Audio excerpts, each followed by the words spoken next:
Hello everybody, Princess and the Bear here, and it's time for another review.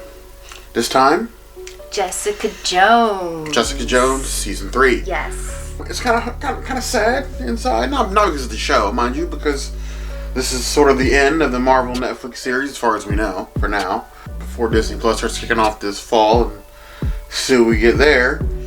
Jessica Jones is my favorite of the Netflix Marvel series, followed by Daredevil, and then dare I say, Iron Fist. I can't agree with that last one. I love the Iron Fist. Iron Fist is dead last for me.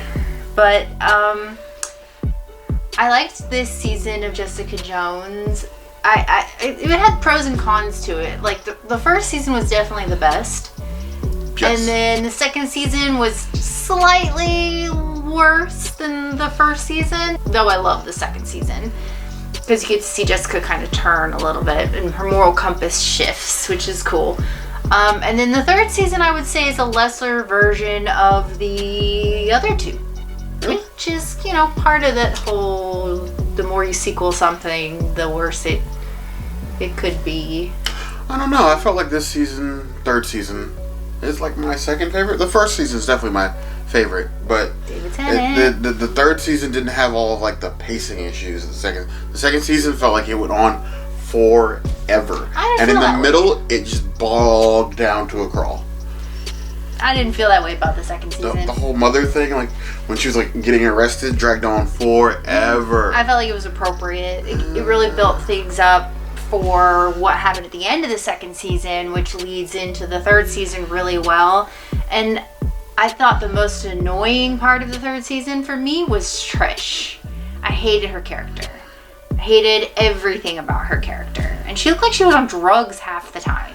It was interesting to see Trish's personality sort of flip in this season, but it's been like it's a 3-arc thing. So you have us establishing Jessica as a hero and getting over some post-traumatic trauma, and she's dealing with what it means to have a family and where her family really is. And this third season is just seeing her, I guess, sort of just seeing how she deals with her sister, which is what the theme of most of the season is, adopted or not. But true.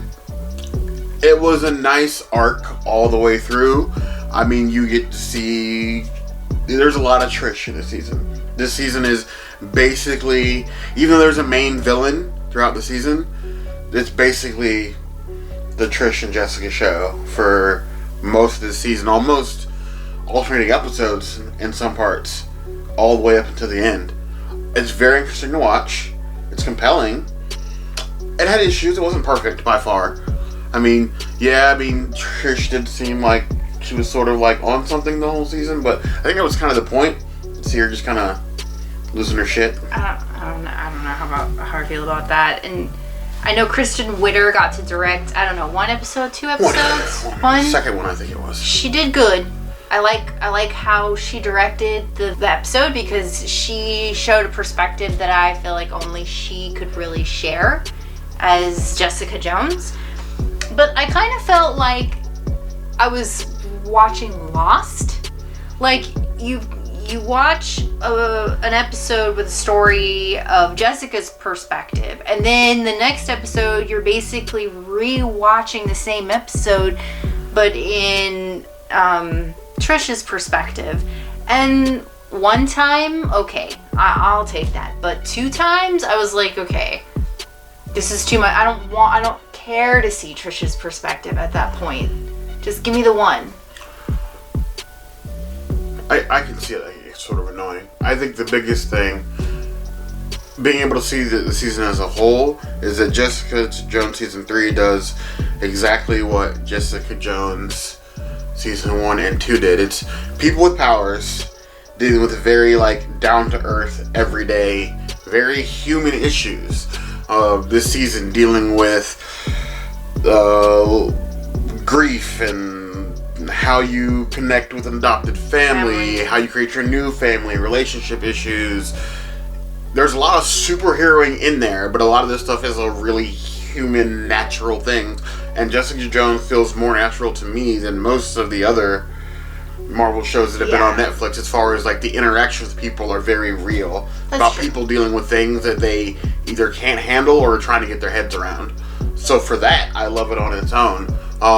I wish there was more. Like, this show coming to an end, because it has potential. And as far as you start comparing it to all the other Marvel shows we get on Hulu and ABC, I'd still say it's up there. It's probably one of the best, yeah, for sure. Because of how human it is and how down to earth. It makes having powers, that's what you really want to see. People have powers, it's all fun and dandy. We get to see people, you get to see a lot more Jessica's powers this season than you've seen any season. Tossing people, beating people up.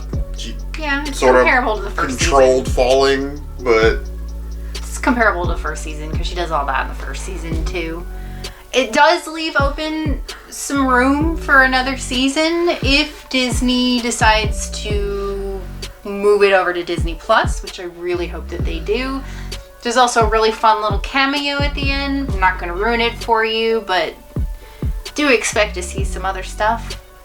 Yeah, there's some nice besides cameos. Jessica Jones. Some nice, like, sort of like Easter eggs for fans and stuff in there.